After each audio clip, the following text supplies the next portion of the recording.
একটু খেয়াল করে শুনেন। আল্লাহু আকবার। আপনি কি কল্পনা করতে পারেন 40 বছরের পাহাড় সমান গুনাহ আল্লাহ মাফ করে দিলেন মাত্র 10 সেকেন্ডের একটি তওবায়? হ্যাঁ, ঠিকই শুনছেন। কিন্তু এটা কিভাবে সম্ভব হলো শুনেন।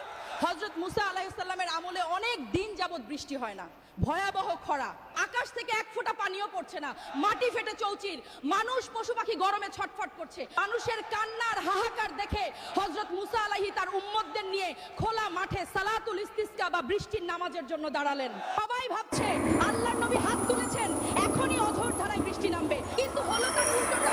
বৃষ্টি তো হলোই না, বরং আগুনের মতো গরম বাতাস বইতে শুরু করলো।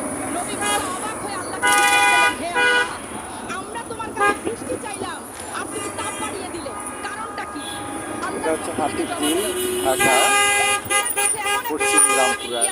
যে গত 40 বছর ধরে টানা আমার নাফরমানি করছে, তার একটা গুনাহের কারণে ঢাকা আমি আজ শহরে